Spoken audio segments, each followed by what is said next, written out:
Guys দেখো CS র্যাঙ্কে এটা কি দেখতেছি, এখানে দেখো আমার একটা প্লেয়ার কিন্তু মরে গেছে লাস্টে দিয়ে। এখন লাস্ট রাউন্ড শুরু হয়েছে, এটা দেখো, দেখতে পারতেছো আমরা মরে গেছি কিন্তু আমাদেরকে খেলার কোনো সুযোগই নাই। এখানে এনিমির স্ক্যাম থেকে আমরা দেখতেছি এটা কীভাবে সম্ভব। গেরিনা কীভাবে গাঞ্জা খায় ভাই, কীভাবে গাঞ্জা খায় এরকম করে দেখছো ভাই। এনিমির এনিমিকে কেন আমরা দেখবো ভাই, এনিমিকে কেন আমরা দেখবো, আমরা কি খেলার ইচ্ছা না নাই কি ভাই।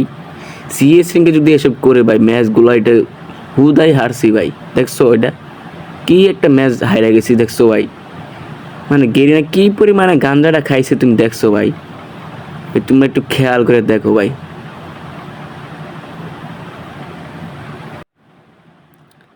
ভাই গেরিনা যে কয় পোটলা খাইছে, মানে পুরো মেজাজটাই গরম করে দিছিল ভাই। এটা আমি পরে দিয়ে রেকর্ড করছি, প্রথমে এটা আমি রেকর্ড করতে পারি নাই। তো দেখতে পারলে গেরিনা অনেক গাঞ্জা খায়, মানে পোটলায় পোটলায় গাঞ্জা খায়। পোটলায় পোটলায় বললে ভুল হইব, গেরিনায় বস্তায় বস্তায় গাঞ্জা খায়, চোট মারানের গেরিনা। দেখতে পাচ্ছ।